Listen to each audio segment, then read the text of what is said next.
Welcome back to the 2 Months Podcast presented by Shadified Salon and Barbershop. They got 3 locations in Edmonton, so check them out. Tell them the 2 Months Podcast sent you. You guys can see them downtown in the south side and in the north side, their legendary location. Bob Stauffer was there just the other day, so they are the also official barber of the Edmonton Oilers. So they're doing great things on that front. So I'm your host, Joshua Marshall, as you guys all know, and we're back with another exciting episode. We have Sonny Seacon. Sonny, how's it going? Good, man. How are you? Pretty good, man. This is going to be a pretty fun episode. I know you've had this in the works for probably about 2, 3 months, maybe even longer. But we have quite the guest list standing by, as everyone can see on our Zoom and on YouTube. They can see that we have, but audio you won't be able to see unless you go to the YouTube channel. But subscribe there on YouTube, and you can check this out. But this is going to be a pretty fun theme. We're going to do a great talk in the South Asian hockey community, something that's obviously near and dear to my heart. And we've had many episodes on this before, but we have a generation of great hockey players here. And Sonny, I'm looking forward to this. This is going to be a lot of fun. Yeah, absolutely. Lots of important guests today, and I want to introduce them all one by one here, and then we'll circle back, and you guys can tell everyone a little bit about yourself. So, up first, we've got Josh Chili Singh. Chili, you're gonna have to tell us where Chili came from a little later. Then Arjun Atwal, Dampy Brar, and very excited to have Dampy's daughter Sachi joining us as well. So, lots of conversation about the shared experience. I always joke that I'm the old guy on the team, but when Damp's around, I feel a little younger because he's obviously a little older. But yeah, we're just gonna try and share the experiences from, crazy enough, 5 decades of players right here. So, but before we get into that, I think we'll have a little bit of fun. Josh, maybe we got the NHL season has started over in Europe, but really starting this week. Maybe we let's tee everyone up with some rapid fires here, Josh. Yeah, for sure. Let's do that. Let's do that. Obviously, yeah, we've seen the preseason kind of get going here, and it's been dragging on, and there's been some injuries, but it's been pretty cool to kind of see some jobs being won and some rookies kind of pushing for some positions, and obviously it's kind of tough to see veteran players like a Pierre Engvall or a Josh Brown kind of sign some long-term contracts and then having to get placed in the minors. So there's some bold decisions there that some of these general managers had to make. But I just kind of wanted to go around the table and kind of see a bold prediction that you guys think could be out east and could be out west. We'll start out east first, and just kind of your maybe a sleeper team that might not be talked about enough that you think could do some damage. We'll throw to you, Arjun, first, and where do you see kind of this going here?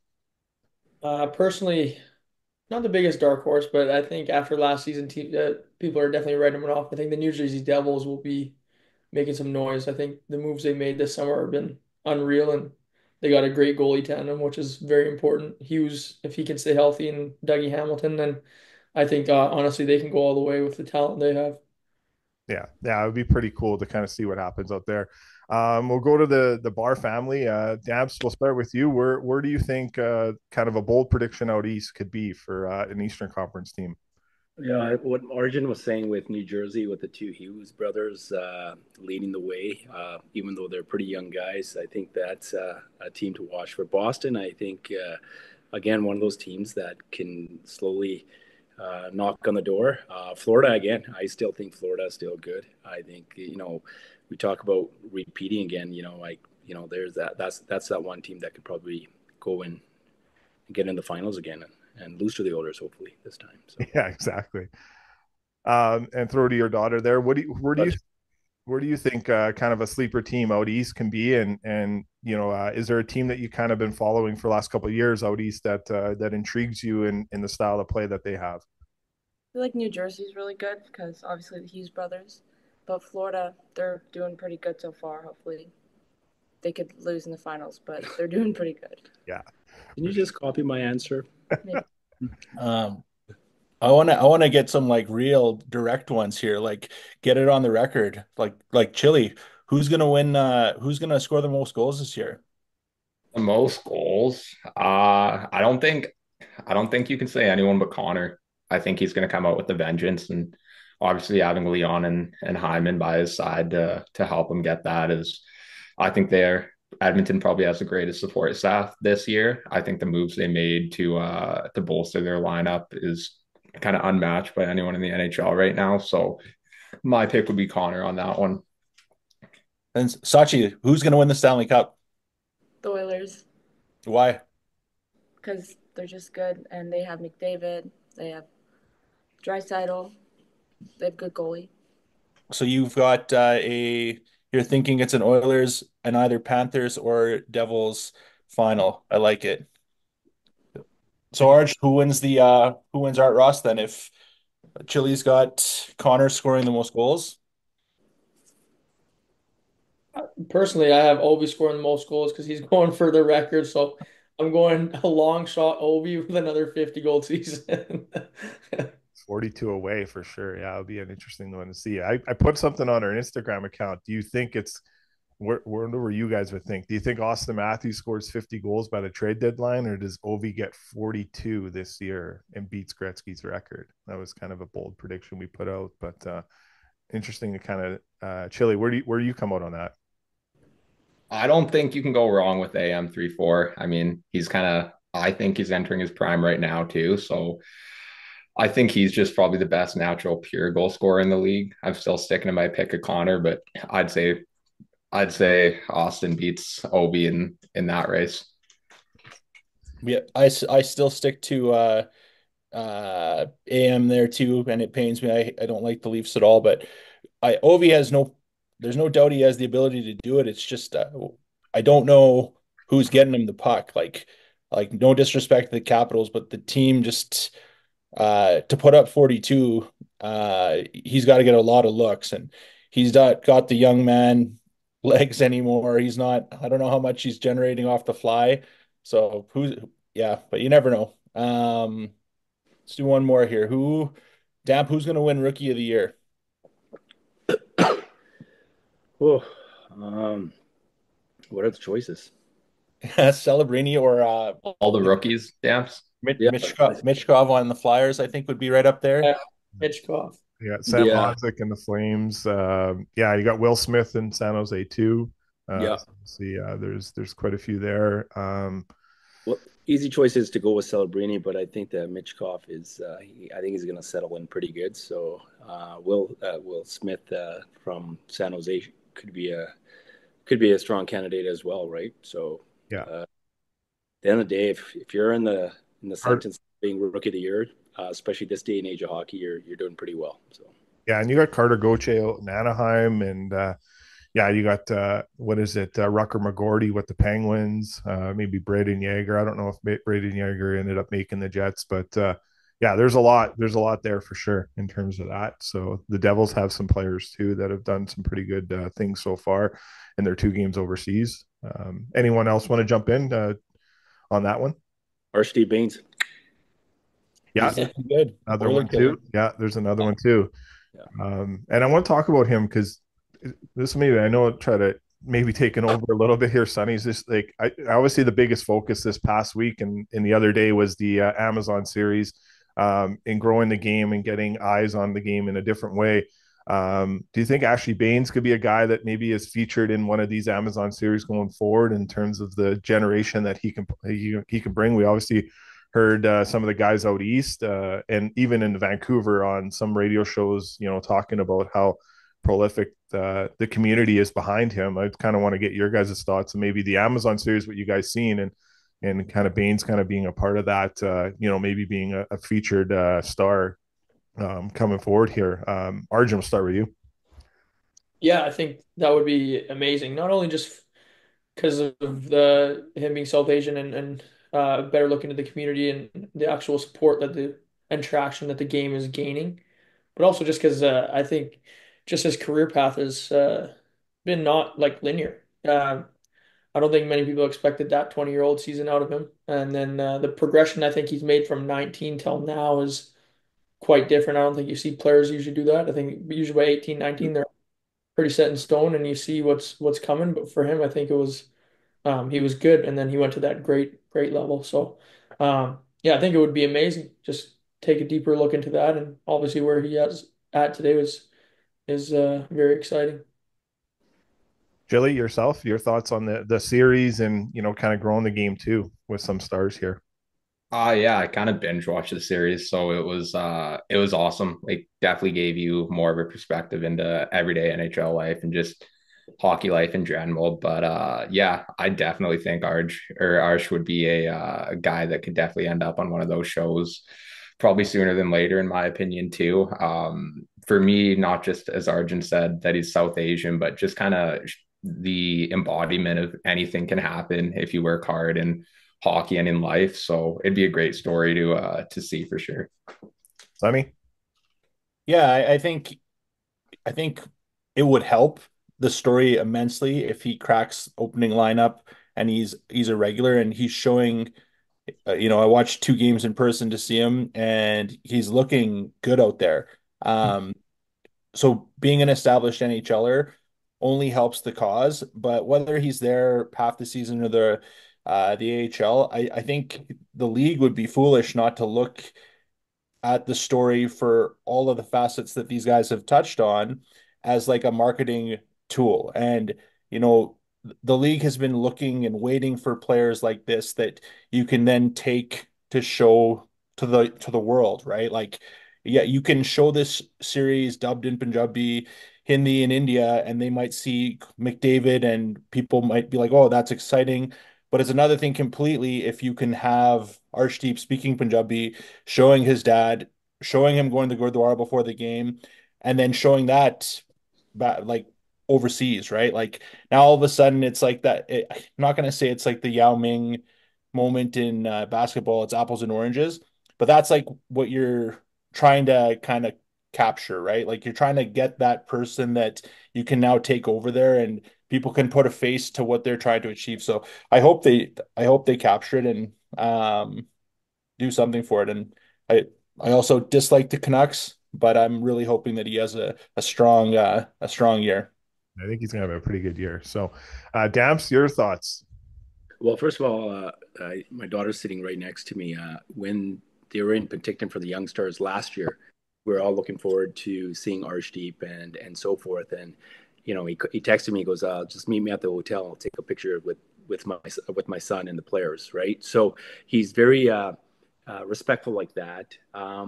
Now I'm going to take it on a different angle. Like everything's been said. Yes, he never got drafted in the Dub. Got to where he got to. He never got drafted in the NHL, and he's played more games than some of the guys that have been drafted in the first round. Right. So he's made a lot of headway with just being a hockey player. But the unique part was, and was talked about in our hockey office a little bit. I know I talked to a few coaches. So we got Archie Baines on the ice competing for a spot for the Vancouver Canucks.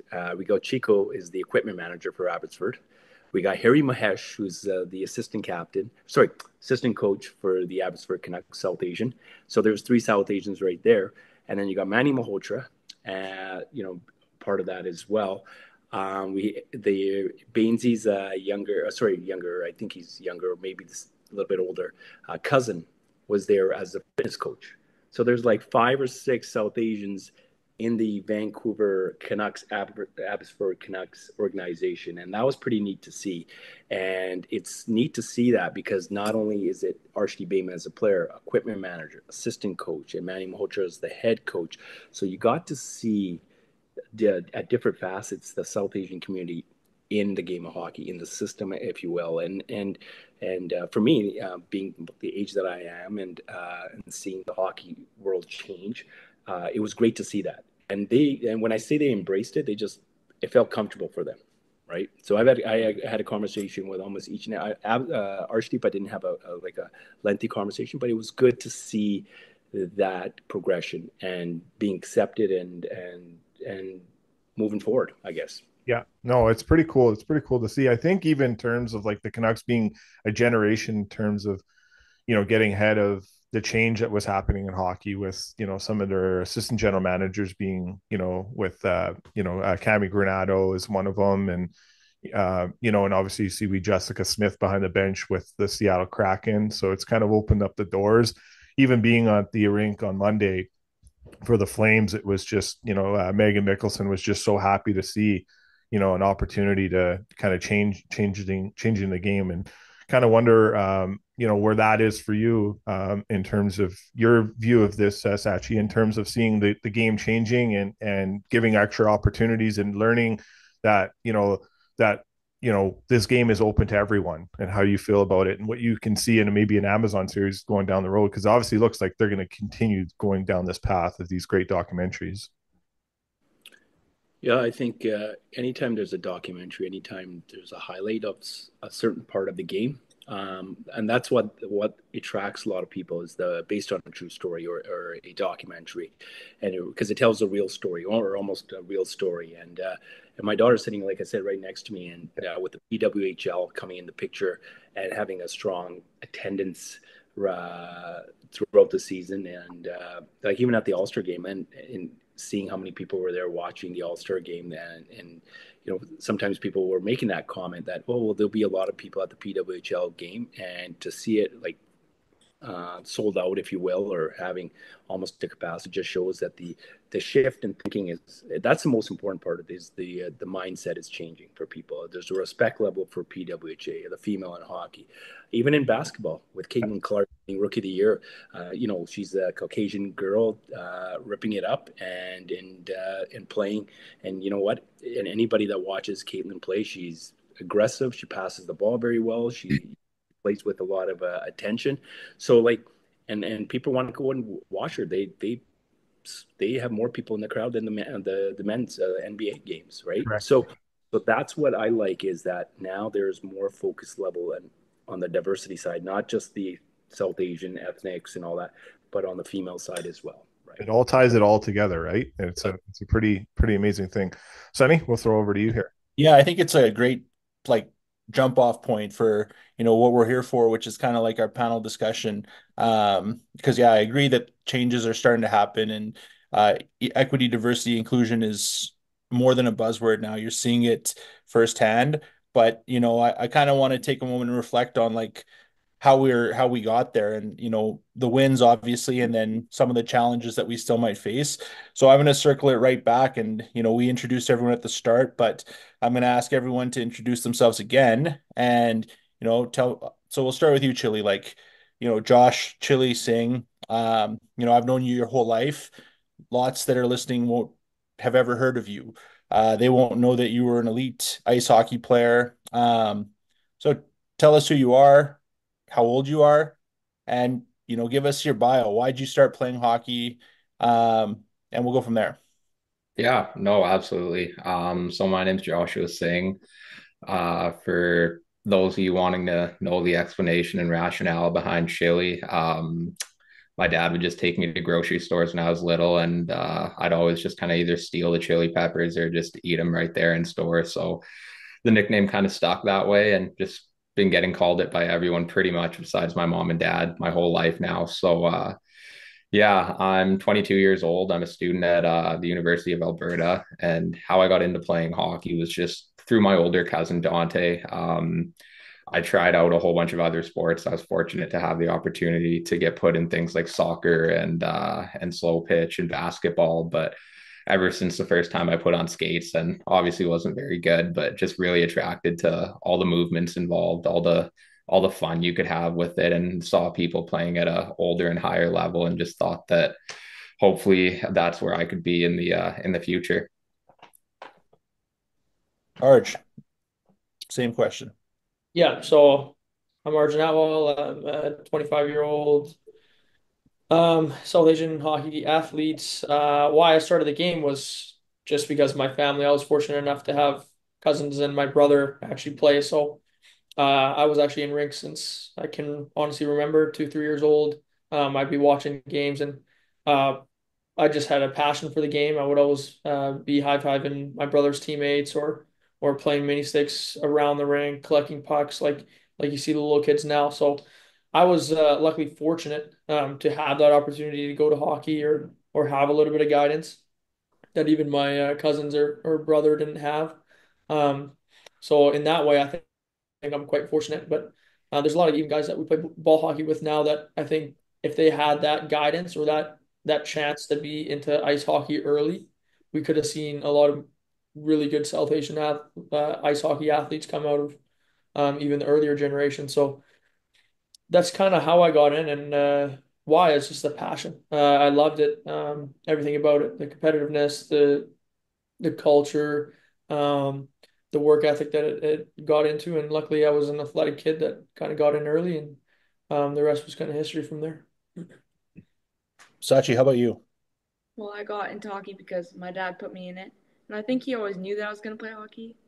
But going around the rinks with my brother, whenever my dad played ball hockey, I always try to get his attention while he's on the ice. But yeah, floor, same thing.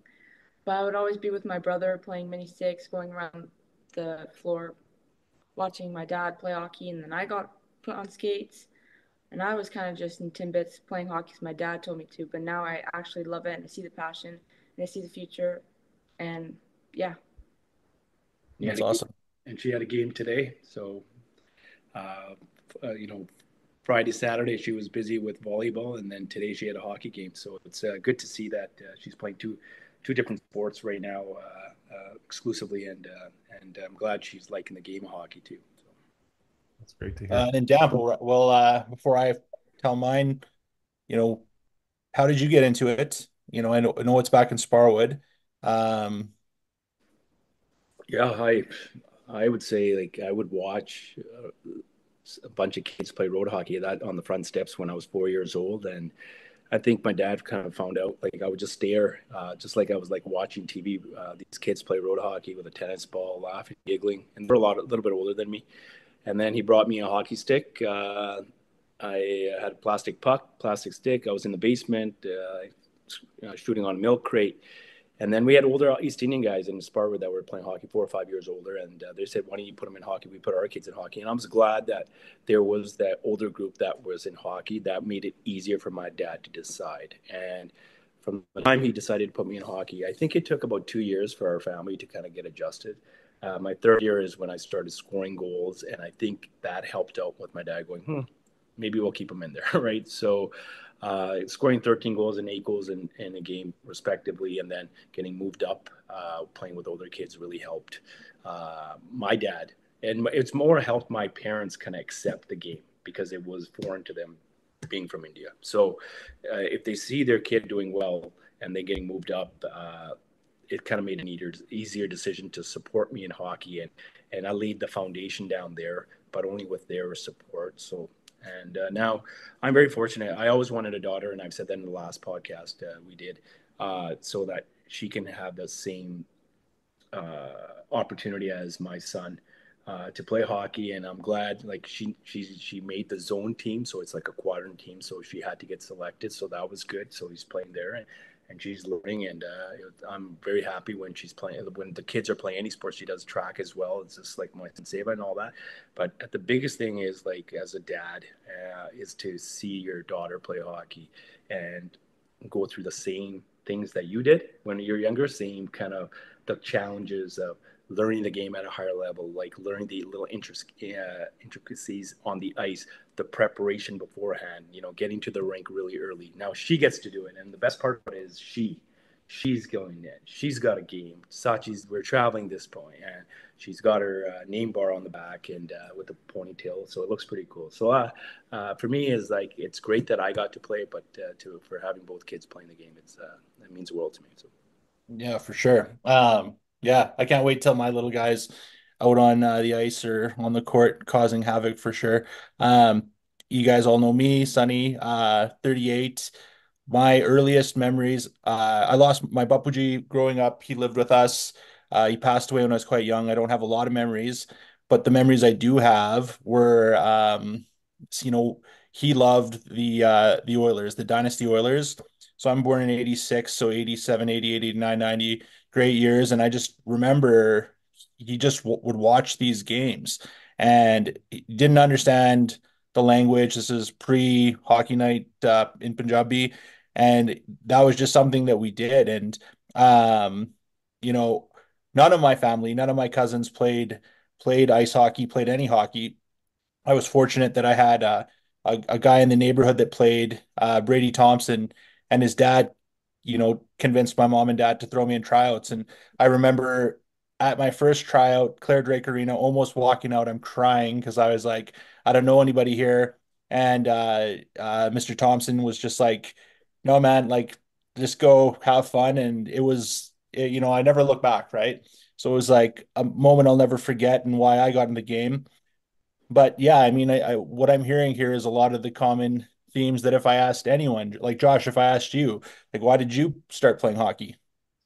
Yeah, it was just fun. Like it was a sport that I kind of you watched it on TV as a younger kid, and then I had yeah, my dad wasn't really that close in my life when at a younger age. He did we did end up getting closer before he passed away, but we played this place called in Rendell Park. It was just this league called Just for Fun Ball Hockey League, and we used to play there when we were kids. And I just remember being like the tallest kid in my age group, and the coach was just like, "You got to play the whole game." So I was the only one of the only kids on the team that played the whole game, and it was just always fun. It was pretty cool. And then I had a big brother from the Big Brothers Big Sisters program, and um, I think my first love of the game just became we were at the YMCA playing ball hockey one day, and the Maple Leafs were in town, and I really didn't know much again about the game, just besides it seemed like a fun game.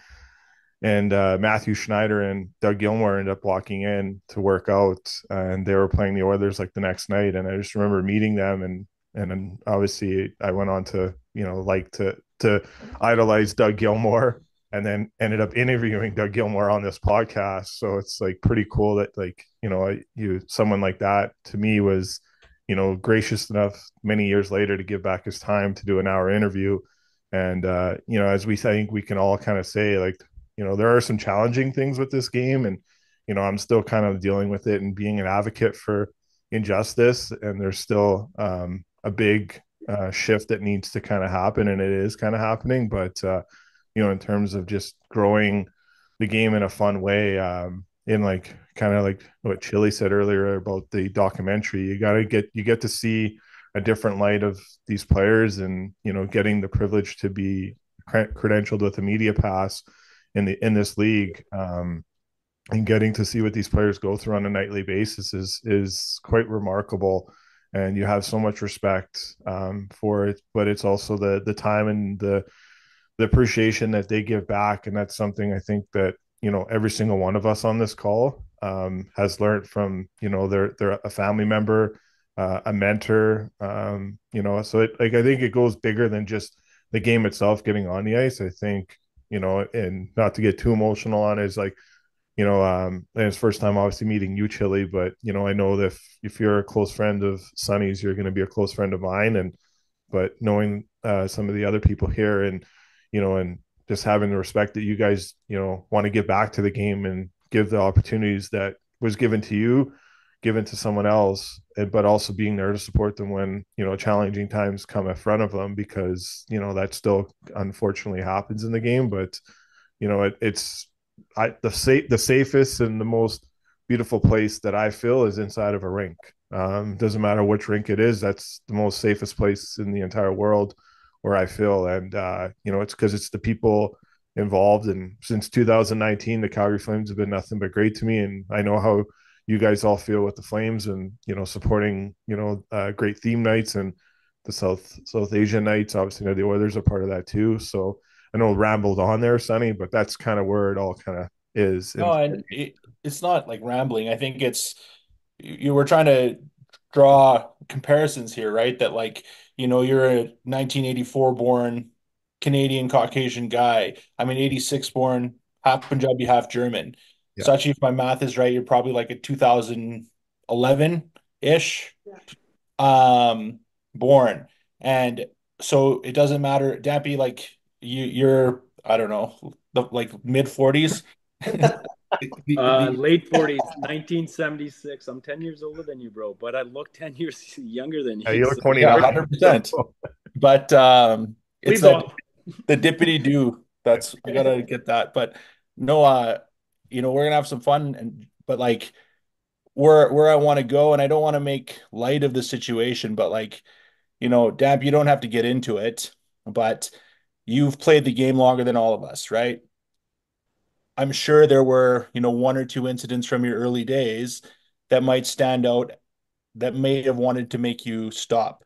Um, in a minute or two, like, do you want to share those? Like, Of course, like it's not. Here's the thing: is and I think Arjun Chile that played ice hockey. My daughter can kind of say that, but maybe not because she's still in the midst. When you go through, like, let's say, racial discrimination back then, right? It was there, but it's the way you handle things. If you blame, like, Arjun played AJHL, started in the dub, played Arjun how many years in with UFC? 4 or 5? Or 4 years. Like, yeah, like how many? Yeah, like South Asian guys can say that. Like, to be honest with you, it's tough. Chile played for the Banff Academy, and it's now playing where he's playing. Like, it those, you play in those different eras. You feel, I felt a little bit of racial. Well, I didn't feel it. I'd seen it firsthand, but that was back then. But then your career takes you to one. You played 8 games, one level lower than the NHL at one point. So did that really hinder it, or did it light fire under your butt to be that player, right? So I respected the fact that my parents kind of shielded me away from it and didn't blame my any type of success or adversity on racial discrimination. So when I say this, and I'm saying this with honesty, like when you hear a person and all you hear him say is, oh, I would have made it somewhere if it wasn't for discrimination. If it wasn't for discrimination, I'm sitting there going, I'm 17 years older or in that era, and I got to where I got to. You cannot just blame it on that. And then you got the Arjun Atwalls, the Chile, you got Munraj here, you got Tyler Sandu. I just put on South Asian Hockey as a post, and a lot of great comments about that. And you got Jajar Kira, you got RHD Baines, like, you got to sometimes compartmentalize that, and I'm glad my parents didn't use that as an excuse, and they just basically use it as a fire starter, a catalyst for me. So that, to answer your question, I know went a little longer than the 2 minutes, but it, you know different games have different type of racial tensions. Basketball being predominantly black, NFL same thing. So, but at the end of the day, like, hockey is changing in a positive way. I'm glad, and with the South Asian nights and with all that, and with attention to women's hockey and all that kind of stuff, women getting involved in our men's sports, like on the coaching side, development side, everything, things are working in a positive way. yeah, and I don't want to take away from the progress for sure, but like, um, and maybe I'm going to pause. Like, Sachi, you're still playing. You're the youngest. You're also a female. So you're in like the fastest growing element of hockey is female hockey, but you're also like a South Asian girl playing it. Like, do you ever have challenges? Like, do you feel it now? Do you feel it in the women's game? Like, where there are scenarios where, you know, you are uncomfortable because of who you are? Like, is that still happening? I think hockey's came a long way. I haven't faced any of that yet, but hopefully I won't. But seeing hockey change, like hearing all the stories and just how far hockey's come from that aspect. Yeah. For sure. And like Arj Chili, like again, it's not a witch hunt, but like, did you guys have some of these, like again, my like personal journey, half Punjabi, half German. The up until the year that I had three South Asian players on the team with me, I had it every year. And I was like, damp. I just was like, this is just part of the grind. You gotta tune it out and you gotta go. And then the year I had Cal Sambi and Joe Sang on my team, and because now I was like ambiguous when you put me beside Cal and Joe, they got the brunt of the racism. And like, but it didn't stop. It just was like redirected. Um, and I'm 10 years younger than Damp, so that was a new generation. And then now you guys are 10 years younger than me. So, and Arj, you just stopped. So when you stopped, was it still a thing? For me, I think as I got further into the game, I faced less. Personally, that's just how I felt. It was always there. It wasn't as prevalent. I feel when Damser you played, maybe there was more like direct comments or harsher racial discrimination. for me, it was more indirect. There's a lot of stuff that happened behind the scenes. Maybe you don't make a team because maybe you are South Asian, or maybe you're not getting the adequate amount of ice time or opportunity because of who I was. But for me, my parents fought for me really, really hard. Especially, I have a vivid memory of my Adam coach actually was I was playing really well, came in at tryouts, doing the best I could really, and I kept getting pushed down the lineup, and we just didn't really know why.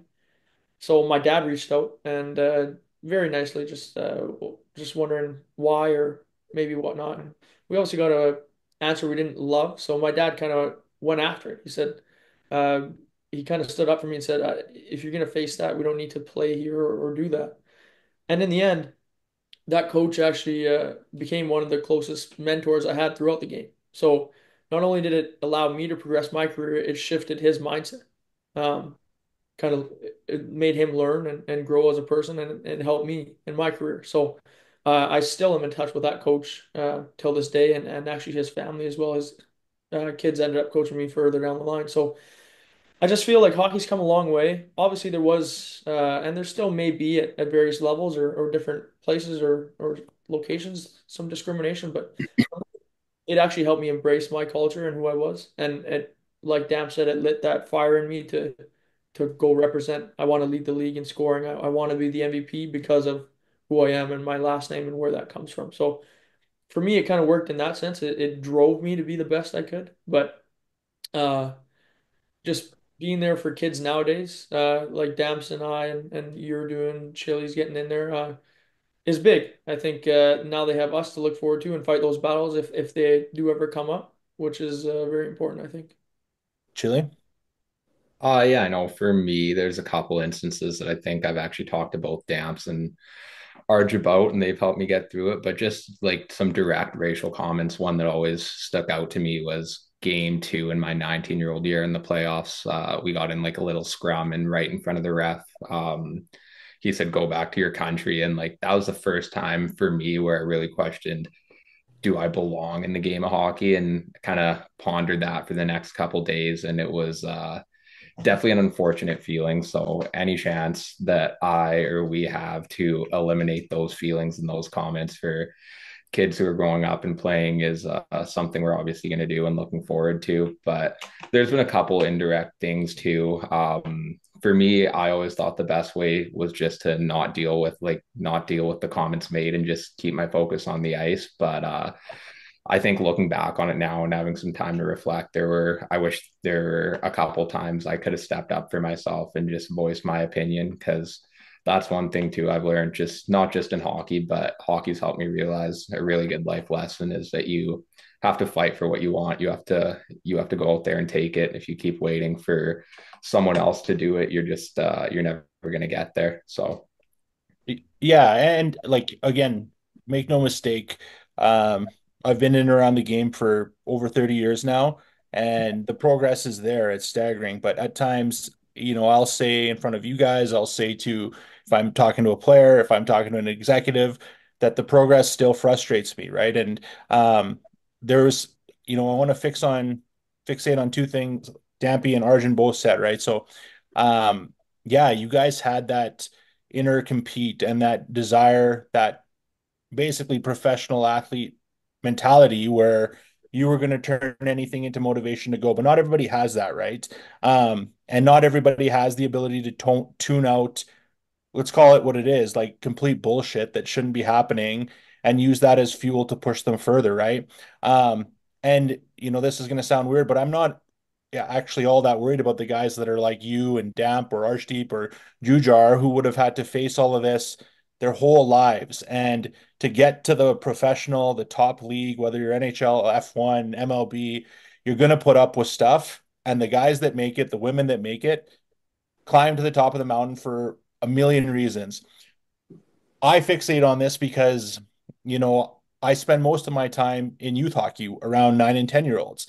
And I look at the number of Asian or South Asian or Black Indigenous youth that are coming through, and it's static. It's not You're not seeing an increase anywhere. It's just flat. And so you have someone that was born in the late like 2000s to you guys, and then we're having the same discussion, and that's what frustrates me. And because yeah, like you're never going to eliminate it, but I feel like there more can be done to like make it safer, but definitely more welcoming, so that more people will want to get involved.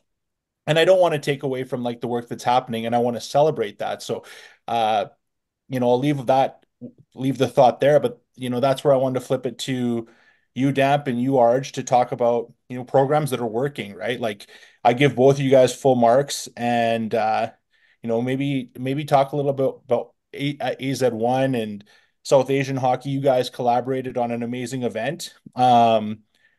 And some of those things and the wins that we can have and where you think we need to do some more work.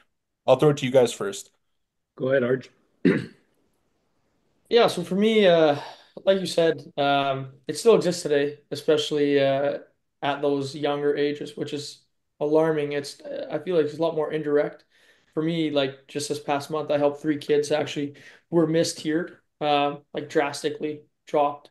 And I think that's where that progression stops, is because if you're not playing at the higher levels, then your desire kind of drops and your development drops. And then it's hard to make up that ground once you're 12, 13, 14, right? So those are the kind of crucial years, is when you're 9, 10, you want to be playing at those levels, and you excel and you learn how to train and you learn how to be focused and prep and all those good things. So um I think there's a big gap there. Personally, I think what Damps and I are doing, the objective is to just help kids. There's a lot of parents and kids that still need guidance. They're lacking guidance. They don't know where to play, or maybe if something racial does come up, or something they're discriminated against, they don't know how to solve it, so they just accept it.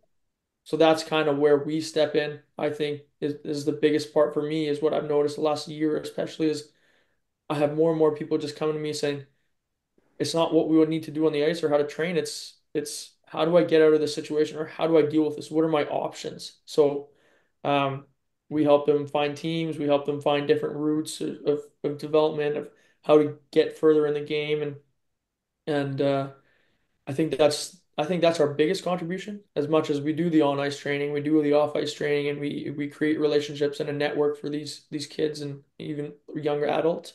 I think that helping them develop and find places to go is great, and then guidance is very important. Damp. You know what? Kudos Arjun, just exactly what he said. And Arjun's obviously a lot younger than me, and he's gonna see the game. He's gonna associate with some of the players differently than I am, right? Like so Arjun will be 24 years old, or 23 or 24. Sorry, 24 year old, talking to a 9 year old. I'll be a 48 year old talking to a 9 year old. See that difference there? So we need, and that's why. When I said I wanted Arjun to say his piece, because I know exactly, we talked about it in the past. I know exactly where our stars aligned a lot. Like as soon as and when I say this, Arj knew that I kind of drifted on my own. I was like, yeah, he's like, okay, what are you doing? Is there any event? I'm like, we're going to do a South Asian camp summit. It's going to be the start in BC. He's like, oh, let me know if I can help, because our synergies aligned. And the reason why our synergies aligned is that you can tell, like even when I played ball hockey against Arjun, and just seeing him years and years ago when he was competing in ball hockey, like at provincials and stuff, like you can tell he's an athlete. You can tell, and that's why people would gravitate towards him, is because he has that fire still, that when he plays ball hockey or ice hockey, he wants to win, and that's what people want to align with. Not about the win part, but an athlete. And when you're not an athlete, people can see through that, right? That people can see through that, especially when you're going to be on the ice with the kids. Now, Sonny, I know you never played at the highest level, but you have that knowledge of how to talk to parents and be like, okay, listen, I might not know the answers, but if you're in Edmonton, talk to Joshua, talk to Arjun. If you're in Calgary, talk to Downs. Does that make sense? So when you're an athlete and you start talking, a lot of people will align themselves, connect with you a little bit more, and trust your advice a little bit more as well, and not just, I get, and I can say this, Arj and I will put stuff on Instagram, but that doesn't come about if you don't have the passion to help actually the youth, right? Just because AZ1 is a manufactured program. South Asian hockey is manufactured because we have previous athletes that are now trying to help out kids. If you just have a program there to highlight and put Instagrams and social media, you got to be very. People will look at that and give you a thumbs up, but the trust factor of helping kids in hockey, actually helping kids on the ice, dry land, that happens from experience, and that happens for where you finished off in the game of hockey.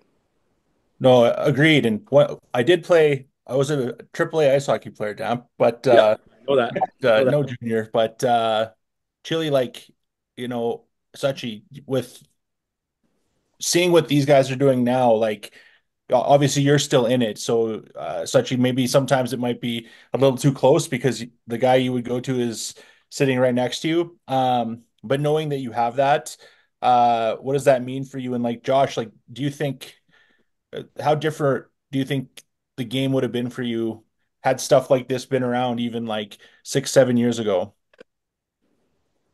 Well, I think if without my dad, or without any like mentors that I have that are South Asian, I wouldn't be at the place that I was because I had nobody to look up to. I have a question about this. I did this in the game. Is that right? Just asking my dad and asking everybody how I can improve. I think that's really good. For sure. For sure. Chile? Yeah, I mean, I think, anytime you have an opportunity to bounce ideas and have guys like Arjun and Dampy and yourself as a soundboard, it's definitely really inspiring. I know for me, growing up, there wasn't really too many brown hockey players, and didn't mom and dad both never had an opportunity to play sports, so I had to look and kind of network on my own to find people who I could kind of talk to about things. And it was definitely hard to find people who related to the same struggles. And so when I reached out to you about just putting me in contact with some people, and you put me in contact with Arj there, it was definitely a really strong connection. I felt, just because he was probably the first guy I talked to who played at a high level and did everything that I pretty much wanted to do. So I instantly had that respect for him. And then Damps with you too, just after searching you up, you're definitely a lot older than I am. So I didn't really know your stats or where you played or anything like that. So when I searched you up and knew that you were legit, and then just got to talk to you for the first time and know that you're genuine. And I remember the first thing you said to me was, I'm not sure how much help I can be, but any chance I have to help you, I will. Call me night or day, I'll pick up or return your call. So yeah, I mean, that's just something I strive to work towards too, being a role model like Arjun and Damps were for me. And hopefully I can do my best to do that for the up and coming generation.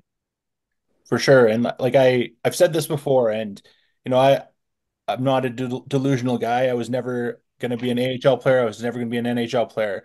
Um, we all also have parents that would be like, focus on studying, where's the dental degree? Where's the law degree? Right. So I remember my midget double A year, my final year of midget. Um, you're going into triple A. Um, at that time, it's, a few $1,000 a year. And my dad, I remember the conversation driving home from Confederina. He's like, "So you think you're going to make the NHL?" And I said, "No." And he's like, "So like, what do you think?" So I quit. Like, I didn't report back. I went and I played 1 year of house hockey and I was out.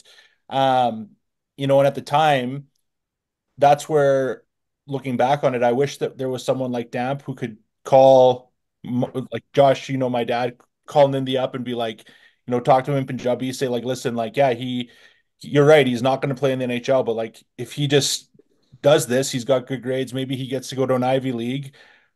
And then the other thing you mentioned, Damp, that I want to circle back to is like there's a whole world of careers within the game that people can strive to now because people have opened that door, right? Like you look at Hunter Ryan, you look at what Tony's doing now. Randy just won the award, right? Like um, we've arrived, and now again, like I just, I'm so happy to know that all the work you guys are doing is going to help people into the game in more ways than just the on ice product. Um, and yeah, I guess with the last few minutes, I guess, and Josh, please chime in freely here. It's just I throw it to all of you. Like, um, where do you feel like the most or the easiest place to step in and improve is right now for someone like the NHL. And if you had the ability to do one thing with like the NHL's backing, what would that be to like bring more diversity into the game? Well, I think we're seeing it right now with some of the reports where, I'm not happy with it. I'm going to do some more research on it, but they're trying to pull Hunter Ryan Singh away from more play-by-play games. I don't like that. So, he does feature on a lot of national broadcasts, but um, the first national broadcast is this week, and he's in it usually does a lot of Oiler national games or Hockey Night Canada games. There's a report going on that he's taking less of that now. Even in the playoffs, they're going to move Jack Michaels to doing all the Oilers playoff games on Sportsnet, and so in terms of that, I think the door has been open. He's been doing a good job, but I know Rick Ball left the Flames broadcast to join the Chicago Blacks broadcast, and Job Abbott came in and took over that, and those are two amazing guys. But I think being the second color guy in terms or play-by-play guy behind Chris Cuthbert, Hunter Ryan Singh does a great job. But I saw the report the other day that he's going to do less play-by-play games, and it doesn't. That's very concerning to me because I think he's done a great job, and he brings a different perspective to the game like all play-by-play guys do. But just in terms of that, I know that might have caught you guys off guard by that, just seeing some of your guys' faces there in terms of me bringing that up. But I just, I think the game is going in a good direction, but I also think there's a bit of like a speed bump at times. And, I don't know why that is. I got to do some research, but I saw that the other day and I did send some texts out, but I never got any replies to it. So I'm, hoping to kind of follow up that more this week. But, it's this kind of the one of the things that kind of stood out to me in terms of like we're moving in this good direction, and then seeing that report the other day was kind of concerning. But I don't know if anyone else wants to chime on something else or something that you were saying. We'll throw back to you, Sonny, here. But Well, like just on Hunter Ryan, I mean, I guess like we'll do our research on it, and I hope that, maybe he's wanting to do something different. And but yeah, for me, it would be hard to see a world where he's not on the broadcasts, not just because he's a Punjabi guy that wears a turban and has a beard, but because he's earned it, right? Like earlier, we talked about the nonlinear path of Arshdeep. Like nobody's had a more nonlinear path than Harnaran, right? Like you read his stories, like the guy was like I'm pretty sure he was living in Toronto, but like living in Calgary and like commuting back and forth between cities just to make it work, right? So, but yeah, I mean, we'll see where what comes from that. the only But reason I bring it up is because he was supposed to be doing the Oilers season opener, and now he's not. So that's where the report came from. So I just want to do some more digging and seeing what happened there. But sorry, go back to you there. yeah, no, like I guess like like narrow my like I threw it out maybe too broadly, but like yeah, the Oiler, like the NHL they're doing things to try and bring people into the game. They have NHL Street, they're sticks in hands. The Oilers have every kid deserves a shot. They're trying to get behind ball hockey. Like the Flames have supported, Damp directly in the Indo Cup. So there are wins, right? Like, but again, and I feel like I don't want to ever shit on the progress because it is there. And there's a lot of people at the NHL that are much smarter than me. But, I'm also not all that concerned about the growth of hockey in Edmonton and Calgary, right? Like, we're hockey crazy markets. I'm thinking of like, how do you get kids in like Yuba City or like like the central Midwest? How do we get more fans there? And then ultimately, how do you come up with a product that you can then drop into East Africa, Northern India, and have kids being like, oh, I want to do this, right? So I guess that's where I'm asking, what can the NHL do to get there, Arch? Personally, I just think one thing I love that the NBA does is they send their players out to different countries in the off season. I think that's huge to grow the game. It gets people excited. It gets some people to know what basketball is in that instant. So for hockey, I think they need to start doing that. Like maybe send some of your biggest stars to some of these countries that hockey isn't big in, or some of these cities that hockey you need traction in. For me, I think that would be huge. It gets people watching. It gives people an idea of what the game is, and that can lead to people realizing that not even just South Asian, even BIPOC in general, or specifically South Asian, just someone to look up to, and then maybe get into the game themselves, or look at these other careers. Maybe they become a coach, maybe they become a scout, maybe they become whatever it may be, an equipment manager, a athletic therapist with some sort of interest in the game.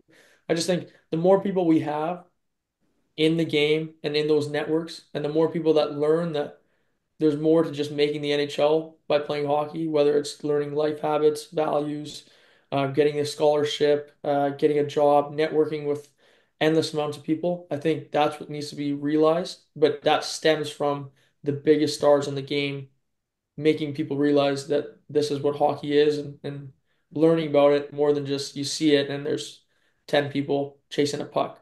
And then you see it once and you don't really know what it is. I think there needs to be education on it. Damp, Chili, Sachi. How can the NHL help grow the game? Yeah, I think sending, top players to different countries is a very good idea. That would grow the game a lot. I feel like doing like different like ads, I guess, or like Commercials. yeah, commercials. Just Yeah. bringing other ethnicities into the game by camps, like how my dad's doing and that kind of stuff. I think, I also want to say that I don't ever want to be the guy that says the NHL is not going to become the NFL, the NBA, MLB, but like it's the odds are slim that you're going to overtake those, right? Um, but if you're not growing, you're dying, right? Like in business, if you're literally like that's literally how it works. And so, all these guys, when Leon signed for 14 million, all the social media accounts are pointing out that he'd be an average player on the NBA. Yeah, that's all true, but it's like about the economics. We're still trying to grow it. I think of something like you look at what happens in the Middle East, you look at what happens in Saudi Arabia, live golf. Like these guys are hungry for entertainment. Like if I'm the NHL, I'm trying to figure out, hey, instead of doing an outdoor game in one of the same 10 cities here, why don't we get real creative and do like a couple outdoor games in the kingdom and work with them. They're going to put it on. They'll figure out how to have the ice in the middle of the desert because they already have the craziest engineering in the world. And then again, you're going to have regional wealth come to the game. You're going to have elite people from Northern Africa, India, the whole region coming in, and then you're showcasing, you put McDavid up against Matthews, or you put McDavid up against McKinnon. Like you show the very best of the game. And um, but I agree with both comments. I think you got to export it a bit more. I give them full marks for the games in the Czech Republic, but like again, like you're not the Czech Republic, you don't really got to convince them to come to the games, right? But I was having that same conversation with my brother today. I said, "Oh wow, the season started. Where was it? Prague. All right, that's great, but the Czech is one of the biggest hockey countries in the world. Why are we going to Prague? It's a great thing. It's awesome that they're doing it, but you can do it. But why wouldn't we go somewhere that you don't have that fan base, or you don't have that basis of hockey foundation already? Because Czechia is one of the biggest growing talented countries, I think. There's like the last 5 years, the prospect pool coming out of there has been unreal. So as great as it is that they're going there, why not go somewhere that exports the game more, like you said? Because a lot of those countries that they think can't host maybe hockey games have the resources, have the money, have the et cetera, but they just need the knowledge and the NHL to reach out. I think they can make that happen, but obviously easier said than done. I thought they should have Dampy, went to London. So like Yeah. like UK, even London's got a hockey market, but like the money is there though, right? So but stuff like this, and I might sound crazy, like you're going to spend a ton of dough on marketing, all kinds of things. If you're worried about it, I would make it free. Like, like if you want to fill the stadium, like use this as your global PR thing. But I wanted to ask you, Damp, like, do you think if, I mean, first off, you'd have to get it built, which we're not going to make it political, But if the infrastructure existed in Punjab to have a 15,000 stadium, do you think you put the Oilers versus Maple Leafs there? You think it fills? You know what? When this talk was happening, like if, with the NHL backing, my first thought honestly went to if we can. There's some way you can get a team of engineers and build a rink out in India, like in the when I say finer parts where people have money or knowledge or are educated, might not even be a 10,000 square foot to a 10,000 seating capacity. Let's say 7.5 or 10. Like the engineering that is in India. Let's be honest. If you ever been to the malls in Ludhiana, Chandigarh, Mogas, like it's progressed. Their engineering is unbelievable. I was telling the hockey coaches, is that some of the malls are like, if not all the malls are better than Canadian malls. Like the underground malls that they have and everything. Like it's the engineering is really good. So going back to hockey, if the NHL were to have a team and have a hockey rink in India because there's 1.3 billion there, and have a 10,000 or even like a smaller rink, just a smaller rink, even 5,000 seating capacity, and introduce the game of hockey from skating to programs. That will like people catch on real quick. Kenya, I believe, just got the IIHF spot, Yeah. right? Yeah. Like going to Kenya, going, all right, like let's do a proper rink for you guys there. Jamaica, they're now into hockey. As Arjun said, and we can all agree, you go to Czech Republic, great. You got an NHL game at Czech Republic. Though they have all the resources, it's still cool, but you're not really growing the game, right? But now you go into like India, maybe even obviously China, Jamaica, these countries that Lebanon that want to play the game of hockey. That's how you get fans, and that's why it's easier for basketball. All you need is a hoop and asphalt and you can play. Let's be honest, right? But hockey, you need an area, a rink. And so that's where I think if the NHL were to sit back and just develop a huge team, like when I say huge team, and think about doing rinks and all that kind of stuff. I know it's a little harder than setting up a basketball court, but it will definitely increase interest and the market. Yeah, and like at the end of the day, it, I know the argument the NHL would probably make is that they go to the Czech Republic, they go to Sweden, they go to these places because it's an expensive venture to get out there. Yeah. And then they know that people are going to buy the tickets, right? So I guess where I would be arguing is like just looking at how where you're going to take from the revenue stream and how you're going to allocate the funds um, on a future potential realized gain, right? Like this might not lead to anything for a long time, right? It's a gamble, but at some day you want to get exposed to those people, and then in the idea like yours, like build a rink there, build a rink in Kenya, like I would have a team at the NHL that would go out doing joint ventures, right? Like I would be searching for people that had the funds to, have ownership in India or wherever, and with the NHL's guidance. But anyways, I think both were great points. Chili, how about you for growing it globally? What would you change up? I think there's two kind of glaring parts for me that I'd change. The first thing is kind of making it financially accessible to everyone. I think everyone's kind of heard this on this podcast, but it's like the reason people choose to play basketball and play soccer and other sports, it's just because it's like it's so much cheaper. You need a pair of shoes and a ball. Like I think it's kind of ridiculous how you're expected to pay anywhere from 500 to $1,000 for a pair of skates. That kind of doesn't allow a lot of people and families who probably want to get their kids in the game. So I think there should be something where it's like donation of like quite a few free pairs of skates, sticks, everything kids need, essentially just a starter package to at least allow them to try it and see if it's for them. So the other part I would say is just Dam, Sarge, Sonny, Josh, you guys would all probably agree with this. Like when you're starting out hockey, you think it's either a success or a failure. If you make the NHL, it's a success. But I think the definition of hockey kind of also needs to change. I mean, Sonny, as you kind of talked about earlier, there's a lot of connections, lifelong connections, whether that's friendships or relationships or business opportunities that you build throughout all your years playing hockey, whether that's minor hockey, junior hockey, men's league, whatever. Like there's so many opportunities to just kind of set up your life and have an even better life through hockey and team sport in general. And I think just people need to be more aware of that, and they need to stop defining hockey as just success and failure. I think they kind of have to realize that there's a lot of good that came out of playing this sport and any team sport. You just have to kind of give yourself an opportunity and be open-minded to it. Yeah, Well said. absolutely. Your comment on the financial side is just like it's the elephant in the room. We barely touched on it, but you're right.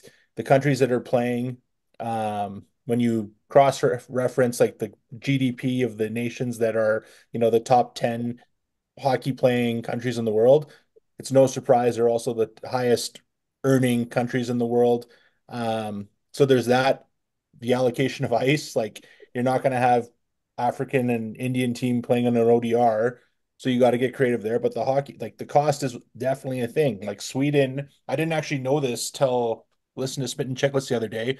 One of the Swedish, can't remember which goalie it was now, but he was saying that in Sweden, like all the teams own all the equipment, they pay for all the equipment, and it's funded by the government. So if you want to play hockey, you just sign your kid up to play hockey. Like, yeah, you have your fees, but they have everything, right? You all know I worked at Free Play. I loved the concept that it should be so simple as, Josh, you want to play hockey? Okay, you sign up this form, you go. So there's a gap that needs to be filled there. All great points and ideas. But yeah, I mean, progress is being made, but as we can see, there's a lot of opportunity for growth too.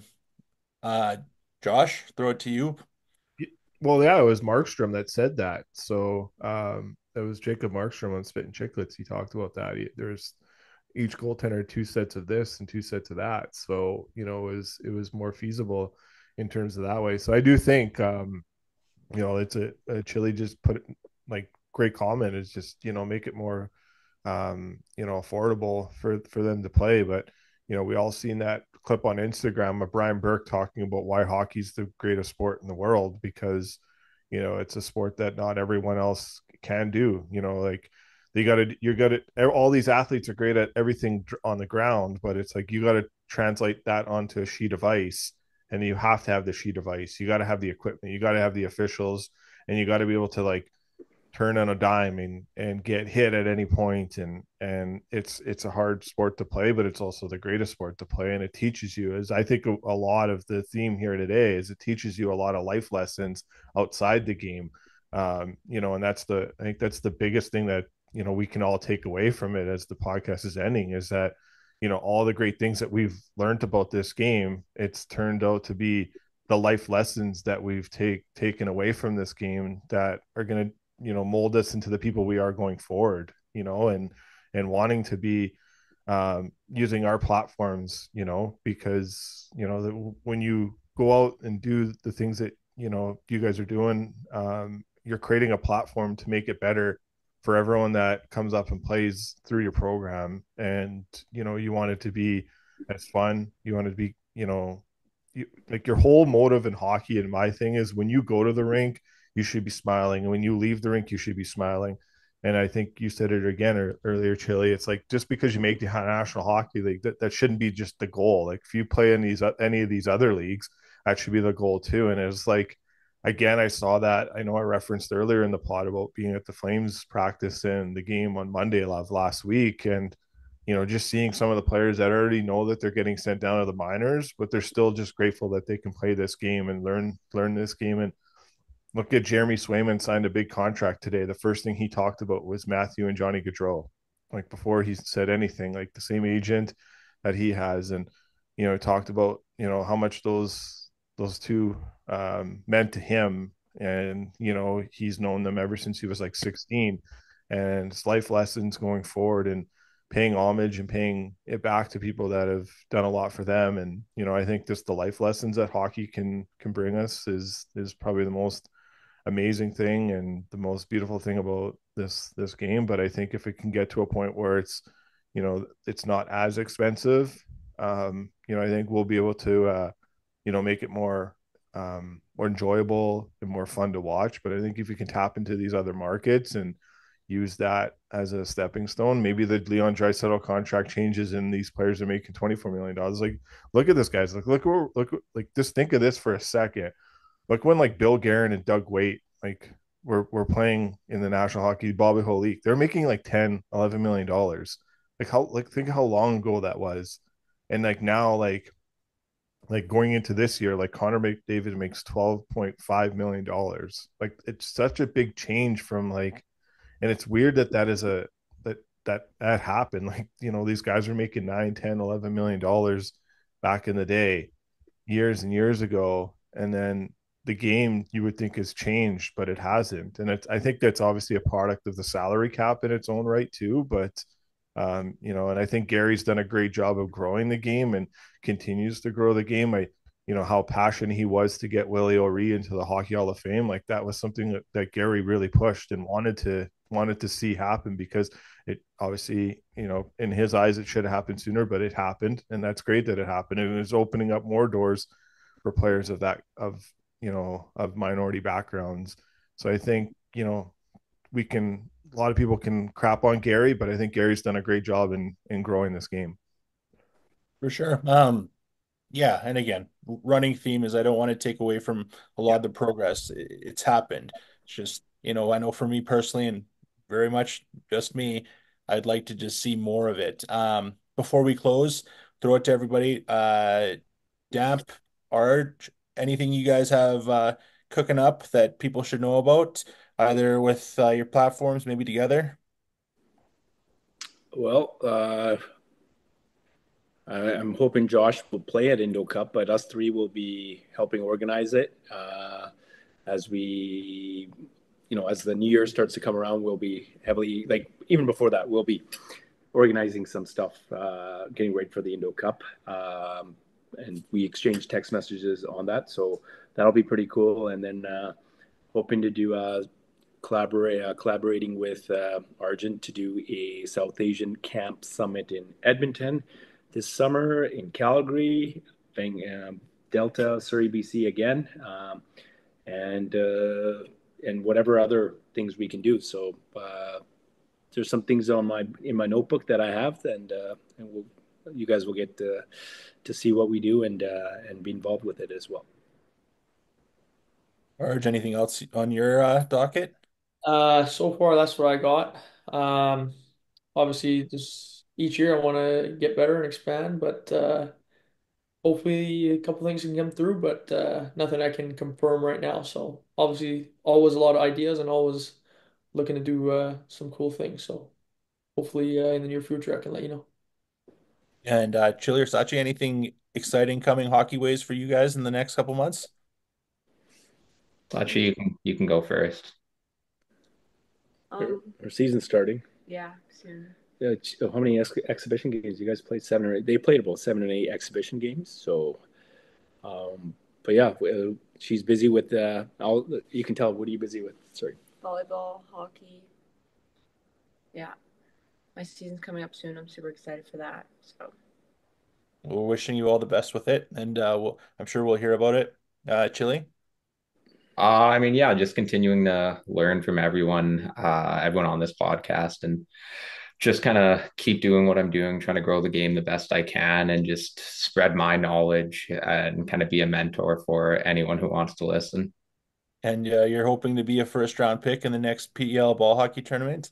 Yeah, I 5 goals in 5 games, 1 assist. So anyone watching, Sonny Brar specifically, if you want to take me, that 500 will be ours next year. You guys want to know the most interesting stat from the entire PEL2 tournament? Yeah. Yes. The top scoring Atwall was not Arjun. Gothi, in fact, outproduced the Alpha. But that's not a lie. I double checked. I actually triple checked. But What was the point totals? Jyoti, I think, had like 13. And Arjun was was 11. Interesting. Orange, So what's going on? Yeah. Yeah. First game, Rude Awakening. Yeah. My team was an old school New Jersey Devils, play the trap, win 2-1. I was playing defense. The draft didn't go the way I wanted it to. I thought the format, honestly, this is where I went wrong. I thought the format was like the first Pell where we played almost horizontally, like in like how the Pell or the Parm tournament was, how we did. Like I thought it was that direction, but it was red line down, like half ice, full rink. Wow. Yeah. Yeah.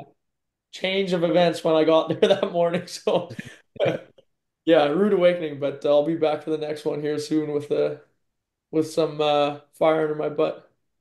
Yeah. I appreciate you guys coming on and playing, but yeah, and obviously I'm excited to lend my support with whatever you guys need on either of those things. But thanks for everyone for making the time, Josh, for letting us kind of have a little bit of a takeover, a multi-generational discussion here. But I think everyone has come to know that you're a champion for positive change in the game. So no surprise there. But yeah, we appreciate it.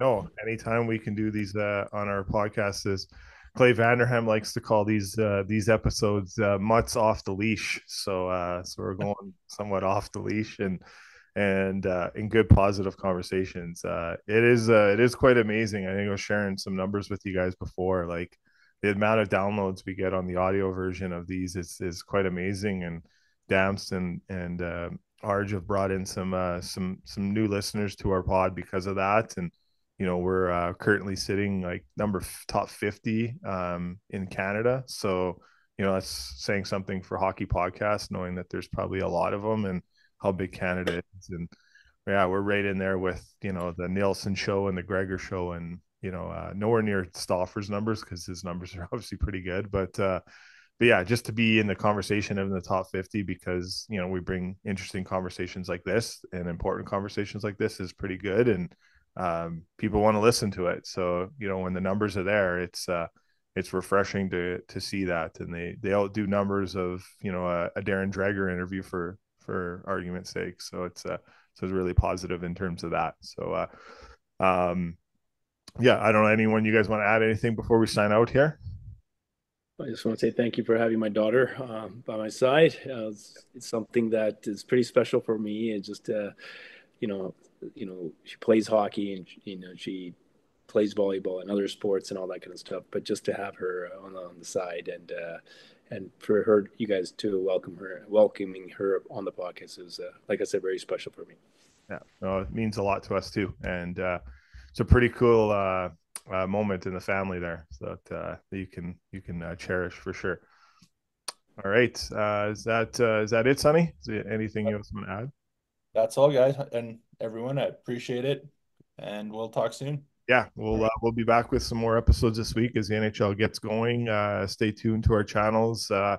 We're gonna work on some good guests here, and yeah, bring some more fun and engaging conversation. So everyone, take care. Have a good week. Be kind. You never know what someone's going through in their life, so always be kind because that one hello that you say to them could change their perspective in life. And maybe instead of saying "How are you doing," maybe ask them, who did you help today? That might change the conversation of how life goes. So let's continue stuff like that. Make our world a better and safer place to be in. Take care, everyone. Have a good one.